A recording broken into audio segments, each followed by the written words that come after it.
కంచిపట్టు చీరల సామ్రాజ్యం తెలుగు ప్రజల షాపింగ్ ప్రపంచం వారాహి సిల్క్స్ కూకట్పల్లిలో ఏప్రిల్ 4న గొప్ప ప్రారంభం. Hi hello welcome to Suman TV. నేను మీ రోషన్.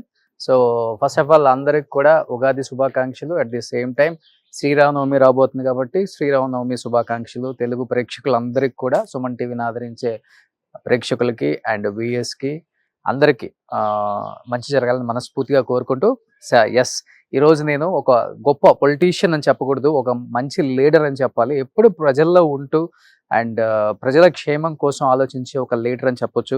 దాదాపు 5 సార్లు ఎమ్మెల్యే, మంత్రి, ఒకసారి పార్లమెంట్ ఎంపీ అండ్ ఒకసారి రాజ్యసభ, ఇన్ని పదవులు అధిరోహించినప్పటికి కూడా ఎప్పుడు కూడా చాలా డౌన్ టు ఎర్త్ ఉంటూ ప్రజలకు అందుబాటులో ఉంటూ ప్రజలకు ఏదో చేయాలన్న ఒక తపంతో రాజకీయాల్లో నుంచి బయటికి వచ్చినా కానీ ఇప్పటికీ ప్రజల్లో ఆదరణ ఏమాత్రం కొంచెం కూడా తగ్గలేదంటే ఒక్కసారి అర్థం చేసుకోండి ఆయన ఎలాంటి బిహేవియర్, ఎలాంటి క్యారెక్టర్ ఉండబట్టి ఇప్పటికి కూడా ఆయన తెలుగు ప్రేక్షకులకి ఇలానే గుర్తున్నారు అంటే ఆయన క్యారెక్టర్ మాత్రమే ఆయన నిలబెట్టిందని చెప్పుకోవచ్చు. రాజకీయాల్లో కావాల్సింది ఒకే ఒకటి, క్రెడిబిలిటీ. ఆ క్రెడిబిలిటీని ఆయన ఎప్పుడు కూడా మిస్ చేసుకోలేదు. జనం దగ్గర నుంచి ఎప్పటికెప్పుడు వాళ్ళ ప్రేమ ఆదరణలతో అంత ఎత్తు ఎదిగినప్పటికి కూడా, అండ్ అంత గొప్ప మహానుభావుడు అల్లుడైనప్పుడు కూడా, అంత గొప్ప రాజకీయ నాయకురాలకి భర్త అయినప్పుడు కూడా, అంత గొప్ప డాక్టర్ అయినప్పుడు కూడా ఎప్పుడు కూడా ఒక సామాన్య మనిషిగానే బతకాలన్న ఉద్దేశంతో ఆయన ఆలోచించే విధానం కావచ్చు, ప్రజల పట్ల చూపించే ప్రేమ కావచ్చు, ఆయన ఇప్పటికీ అంత ఆరోగ్యంగా ఉంచిందని చెప్తూ ఉంటారు అందరూ బయట. అండ్ ఆయన కూడా అదే నమ్ముతారు. కాబట్టి ఈరోజు నేను ఆ రాజకీయ నాయకుడిని మీ అందరికి ఇంకొకసారి కెమెరా ముందుకు తీసుకొచ్చి గత విశేషాలు తెలియజేసుకునేలా చేద్దామని ఒక చిన్న ప్రయత్నమే. ఆయన ఎప్పుడు కూడా గొప్ప పొగడ్తలకి లేకపోతే లగ్జరీ లైఫ్ కి, లావియస్ కి దేనికి ఇష్టపడరు అనమాట. చాలా సింపుల్ గా లైఫ్ స్టైల్ కొనసాగించే ఒక వ్యక్తి. So he is none other than Daggubati Venkateswara Rao గారు. సో దగ్గుబాటి వెంకటేశ్వరరావు గారు గొప్ప పొలిటీషియన్, ఒక మంచి డాక్టర్ అండ్ గొప్ప మనిషి. అలానే నందమూరి తారక రామారావు గారికి పెద్దలుడు, మన పురంధేశ్వరి గారి భర్త అండ్ మనందరికి ఎంతో ఇష్టమైన మనిషి అనమాట. సో ఈ వింటేజ్ హౌస్ లుక్ చూడండి ఎంత అందంగా ఉందో. ఎన్నో ఇయర్స్ నుంచి ఎంతో కష్టపడి, అండ్ ఆయన చెప్పారు ఈ ఇంటి హిస్టరీ గురించి నేను చెప్తూ ఉంటే చాలా షాక్ అయ్యాను నిజంగా. ఆయన గొప్పలు చెప్పుకోవచ్చు కానీ ఎక్కడా లేదండి ఆయన ఈ ఇంటి గురించి చెప్పిన కష్టం, ఈ ఇల్లు కట్టిన విధానం, స్లాబ్ వేసుకున్న విధానం అండ్ కొన్న విధానం ఆయన చెప్పుకుంటూ వచ్చినప్పుడు నాకు చాలా ఆశ్చర్యం అనిపించింది. సో ఆయన మాటల్లో తెలుసుకుందాం.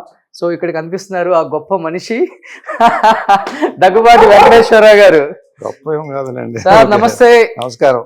ఎలా ఉన్నారు? సంతోషం సంతోషం రోషన్ వచ్చినందుకు సంతోషం. రోషన్ వచ్చినందుకు సంతోషమా? సో నేను మీ ఇంటికి వచ్చినందుకు చాలా సంతోషంగా ఉన్నాను సార్. సంతోషం. సో ఈ ఇంటి గురించి మీరు చెప్పగానే ముందు క్యాప్చర్ చేద్దామని చెప్పాను కెమెరామెన్ కి. సో ఇంట్లో ఎక్కడ చిన్న మార్బుల్ కూడా మార్చలేదండి. యాజ్ ఇట్ ఈస్ గా ఆయన పడ్డ కష్టం డైలీ గుర్తుండాలని అలానే ఉంచారు యాజ్ ఇట్ ఈస్ గా హౌస్ మొత్తం కూడా. సార్ ప్లీజ్ కమ్, ఏం చెప్తారు మీ కష్టం గురించి? కష్టం అంటే దేని గురించి కష్టం? అంటే మీరు నాకు చెప్పారు కదా ఈ హౌస్ కొన్నప్పటి నుంచి ఇప్పటి వరకు. కష్టం అంటే ఇల్లు పెద్దది కావాలి ఉండేది, కానీ పెద్దది కట్టలేనటువంటి పరిస్థితి. చెప్తే నమ్మకపోవచ్చు మీరు, ఓకే, కానీ అది వాస్తవము.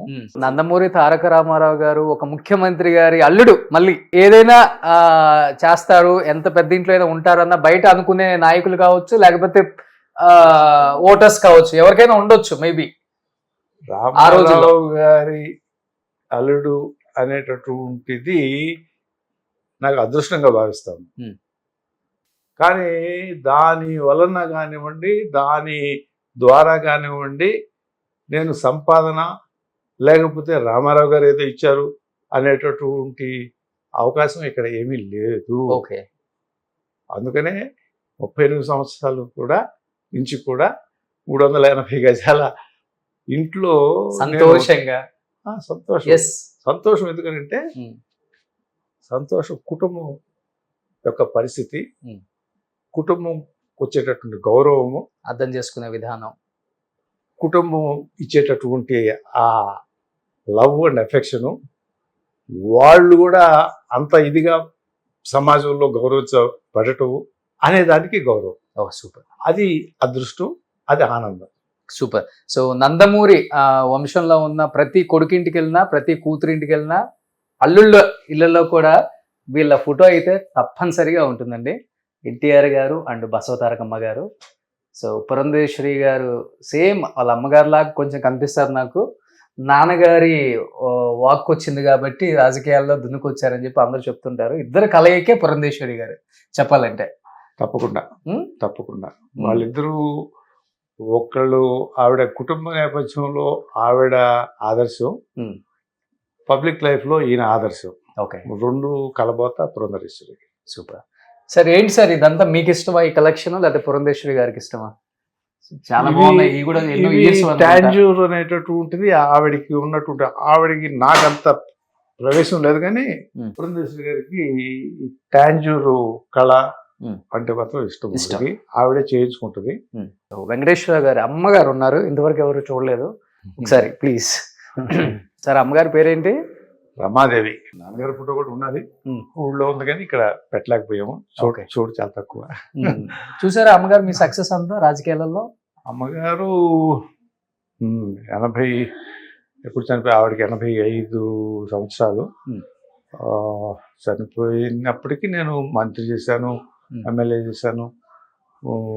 ఆవిడ ఇంట్లో ఉంది అని అంటే మాకు కారంచేడులో ఉంటుంది, అక్కడే ఉంటుంది, వచ్చేది కాదు.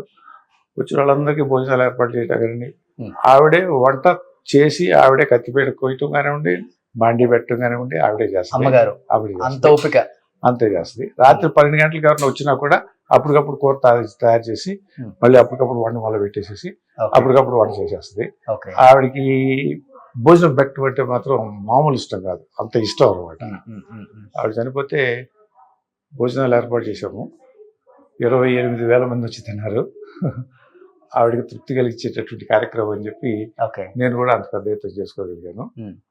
ఆవిడ పప్పుచారు కోసం మధ్యాహ్నం వచ్చినటువంటి వాళ్ళు నైట్ పప్పుచారు ఉంటుంది మా ఇంట్లో.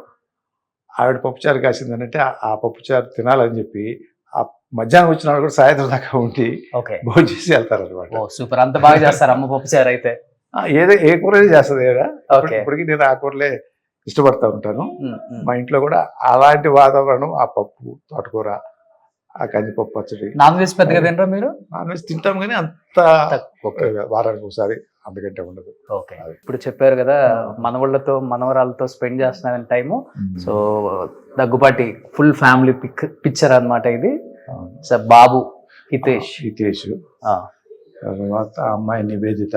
ఓకే, నివేదిత పిల్లలు శ్రేష్ఠ, జయరాము. ఓకే, అల్లుడు అరుణు, కోడలు పూజ.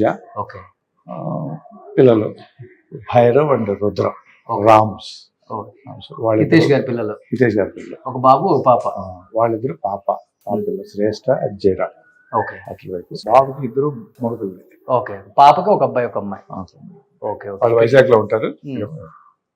బాబు నా దగ్గరే ఉంటాడు. ఇప్పుడు కొత్త ఇల్లు కడుతున్నాడు బాబు. వ్యాపారంలో బాగా సక్సెస్ అయ్యి, అందువల్ల అటు ఫైనాన్షియల్ డిస్ట్రిక్ట్ లో ఒక మంచి ప్లాట్ తీసుకుని. మీరైతే షిఫ్ట్ అవ్వకండి, నేనా హ్యాపీగా ఉండండి. చాలా బాగుంది సార్, ఇది బాగుంది.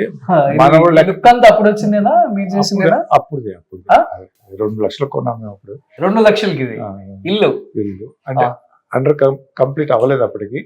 చిన్న ఇల్లు. పరమకృష్ణరావు గారు ఐఏఎస్ ఆఫీసరు, ఆయన దగ్గర కొనేసేసి తర్వాత దీంట్లోనే బాలకృష్ణ, బ్రహ్మణి అందరూ ఒక 6-7 నెలలు దీంట్లోనే ఉండేవారు. పైన టాప్ కూడా ఉండేది కాదు. మేము ఎందుకంటే వాళ్ళకి ఇల్లు పూర్తి కాల, షిఫ్ట్ అయిపోయారు, ఇక్కడే ఉండేవారు.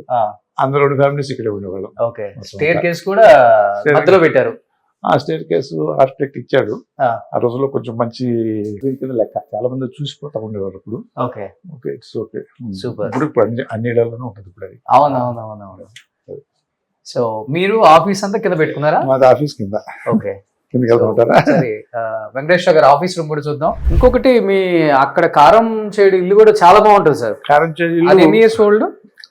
అది 72 నేను పుట్టినప్పుడు కట్టింది. మీరు పుట్టినప్పుడు కట్టింది? నేను పుట్టినప్పుడు కట్టారు. 71, 72 ఉంటుంది. అప్పుడప్పుడు సంక్రాంతికి అంతా గెట్ టుగెదర్ కలుస్తారు కదా? అప్పుడు కలుస్తాము మేము. ఇప్పుడు కూడా ప్రతి నెల నేను వెళ్తాను. బాబు అక్కడే కాబట్టి బిజినెస్, ప్లాంట్ ఈ రొయ్యల processing plant every month 2-3 times వెళ్తాడు. ఓకే. అక్కడే ఉంటాము. అక్కడ స్టాఫ్ అంతా కూడా మామూలుగా ఉంటుంది. బహుశా ఎక్కడ చూసుండం ఇలా అంటే దీన్ని ఏమని చెప్తారు, ఇంటి కింద సెల్లార్ టైప్, ఇది చాలా తక్కువ ఉంటుంది, అరుదుగా ఉంటుంది. అంటే ఇది అప్స్ అండ్ డౌన్స్ ఉంది కాబట్టి ల్యాండ్ దీన్ని ఇక్కడ యూజ్ చేసామండి నా లైబ్రరీ. సో ఎన్టీఆర్ గారికి సంబంధించిన జ్ఞాపికలు చాలా పెట్టుకున్నారు సార్ మీరు, అన్నగారివి. ఆయన లేకపోతే మేము లేము కదా, ఆయన లేకపోతే మేము లేము కదా. ఓకే. బుక్స్ బాగా చదువుతారు అనుకుంటా, అందుకని బుక్స్ ఈ మధ్య బాగా ఒక 5 books అయితే మీకు ఫేమస్ సార్. కలెక్ట్ చేస్తా ఉంటాను, అన్ని చదవకపోయినా కొన్ని ఉంటాయి, అన్ని చదివాను కాదు లెక్క. కావాల్సింది తీసుకోవడానికి. ఎక్కువ తెలుగు బుక్సా ఇంగ్లీష్ బుక్సా? ఎక్కువ తెలుగు బుక్సే ఉంటాయి, ఇంగ్లీష్ అవసరమైనప్పుడు ఇంగ్లీషు. ఓ, ఇక్కడ ఉన్నారు. అప్పటికి ఎమ్మెల్యేనా మీరు? 83లో ఎమ్మెల్యే కదా, 83లో. ఓకే. సో ఇది ఎప్పుడు? ఇది యుఎన్ లో పార్లమెంట్ మెంబర్ అయిన తర్వాత 91లో యుఎన్ జనరల్ అసెంబ్లీ. అంటే జనరల్ అసెంబ్లీలో మామూలుగా మాట్లాడటం అనేది ప్రైమ్ మినిస్టర్ లేకపోతే ఎక్స్ మినిస్టర్ ఉంటుంది. ఆ రోజు ఎందుకు నాకు వాజ్పేయి గారు యాక్చువల్ గా మాట్లాడాలి. ఆ రోజున వాజ్పేయి గారు ఆ ఉదయం మేమంతా డెలిగేట్స్ యుఎన్కి 1 month ఉంటాం అక్కడ. ఓకే. మార్నింగ్ మీటింగ్ లో నేను మాట్లాడతానని అడిగితే వాజ్పేయి గారికి చూశారు. మాట్లాడతావా అన్నాడు. మాట్లాడతాను సార్, ఇచ్చేయండి దానికి అన్నాడు.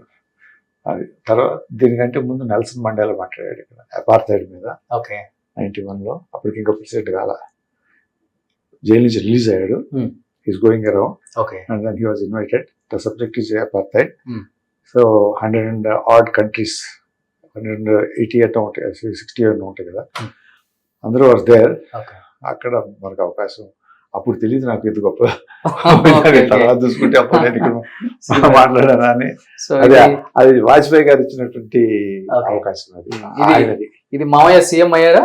ఇది నేను ప్రమాణ స్వీకారం, నేను మంత్రిగా ఆ పక్కన కుముద్దిని చేసి గవర్నరు. ఓకే. ఇది వచ్చేటప్పటికి మోడీ గారు, మేడం గారి బాస్ అంతా. మేడం గారి boss Shyam Prasad Mukherjee, great leader Jana Sangh, origin of BJP ఆయన. ఇది మాత్రం చాలా విశిష్టమైనటువంటి ఫోటోగ్రఫీ. ఇది విశ్వామిత్ర. అప్పుడు ఇది విశ్వామిత్ర కాదు, దానవీర సూరకర్ణ. అనుకుంటారు మీరు, కానీ అది కాదు. చండశాసనుడు సినిమా తీస్తా ఉన్నారు. ఇప్పుడు పార్టీ పెట్టిన తర్వాత రామకృష్ణ ఇన్స్టిట్యూట్స్ లో ఆయన పైన ఉండేవాళ్ళం మేమంతా రూమ్స్ లో. కింద షూటింగ్ జరుగుతూ ఉండేది. అదొకటి. ఇంకో 2 సినిమాలు చేశారు అప్పుడు పార్టీ పెట్టిన తర్వాత. ఆ కింద దీంట్లో అంతర్నాటకం అన్నమాట. ఇది అంతర్నాటకం సినిమాలో అంతర్నాటకం. ఆ అంతర్నాటకంలో ఈ వేషంలో ఉన్నాడు ఆయన. నేను ఎవరో వస్తే కిందకి తీసుకెళ్తా. నేను ఆఫీస్లో కూర్చుంటాను, ఎవరైనా కొత్త వాళ్ళు చేరడానికి వచ్చిన వాళ్ళు నేను తీసుకెళ్తా ఉంటా. ఆ రకంగానే కేసీఆర్ని తీసుకెళ్లాను, ముద్దుకృష్ణ నాయుడు వీళ్ళంతా తీసుకెళ్లాను. పార్టీలో చేరడానికి వచ్చాడు కేసీఆర్. తీసుకుని కిందకి వెళ్తే ఆయన షూటింగ్లో ఆయన అంటే చూస్తా ఉన్నాను. అర్థమైంది ఆయనకి. రా అన్నాడు, పక్కన నిలబెట్టి ఫోటో తీయమన్నాడు ఆయన. అంటే దాని ఇంపార్టెన్స్ తెలుసు కదా. సో పక్కన అది ఆ ఫోటో అనమాట. రామారావు గారి తోటి ఆవేశంలో ఉండి ఫోటో తీసుకోవడం అనేటట్టు ఉంటుంది. చాలా రేరు. మిగతా వాళ్ళు ఎవరిని బయట వాళ్ళని రానిరు స్టూడియోలోకి. నేను అలా ఆ పార్టీ పెట్టిన తర్వాత అక్కడే ఉండేవాడు కదా, స్టూడియోలో ఉండేవాడు. సో ఎంత అల్లుడైనా కానీ మీ డిస్టెన్స్ మెయింటైన్ చేస్తారు ఫస్ట్ నుంచి కూడా కొంత. అది మామూలు అనుకోండి, ఆయన బిజీలో ఉంటాడు కదా. అవునవును. మా ఎక్కడ అవకాశం దొరుకుతుంది. ఓకే. ఓ సూపర్. ఫస్ట్ నుంచి ఉంది సార్ మీ దగ్గర? లేదు, ఎవరెవరో ఇచ్చినవి తీసుకొచ్చి పెడతాం, అందుకంటే పెద్ద విశేషం ఉండేది. సో తెలుగు రాష్ట్రాల్లో ప్రతి ఒక్కళ్ళ ఇంట్లో అన్నగారి బొమ్మలేంది అసలు మనం చూడలేం. సో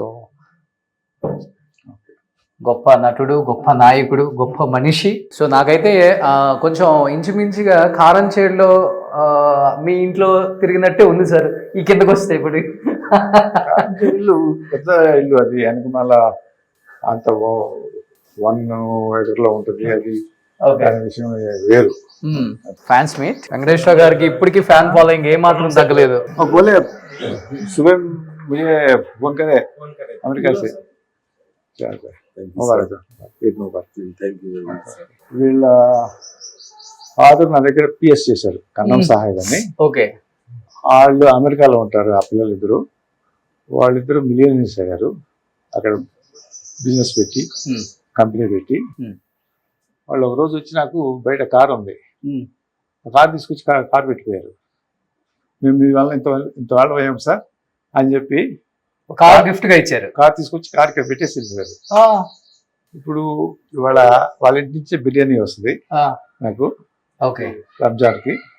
ఇది 30 సంవత్సరాల నుంచి 34 సంవత్సరాల నుంచి ఇట్లా. Super, great great. అది ఆయన సంపాదించుకున్న ఆస్తి. గ్రేట్. సో నిజంగా సార్ మీ గురించి చాలా చాలా వినాలని చెప్పేసి చాలా మంది తెలుగు ప్రేక్షకులు ఎస్పెషల్లీ నన్ను అడిగింది ఏంటి అంటే, ఈరోజు వెంకటేశ్వర గారి ఇంటర్వ్యూలోకి స్టార్ట్ అయ్యే ముందు ఒక మాట అయితే ఇవ్వాలి. బుక్లో రాసింది ప్రతిదీ కూడా అందరూ చదవలేరు. రూరల్ ఏరియాలో తెలుగుదేశం పార్టీకి కావచ్చు, అన్నగారికి కావచ్చు, మీ కుటుంబానికి కావచ్చు చాలా మంది ఫ్యాన్స్ ఉన్నారు. అంటే రూరల్ ఎస్పెషల్లీ బీసీ సెంటర్స్లో తెలుగు కూడా చదవని వాళ్ళు. అలాంటి వారికి వెంకటేశ్వర గారి నోటితో వినాలన్న కోరిక అయితే చాలా మందికి ఉంది. ఈ రోజు ఆ కోరిక నెరవేరుస్తారని మనస్ఫూర్తిగా నేను నా సైడ్ నుంచి అడుగుతున్నాను సార్. ప్రయత్నం చేద్దాం. Okay, so let's start the interview with Daggubati Venkateswara Rao గారు. సుమన్ టీవీలో మీ పర్సనల్ అండ్ బిజినెస్ ప్రమోషన్స్ కోసం కింది నెంబర్కి కాంటాక్ట్ చేయండి.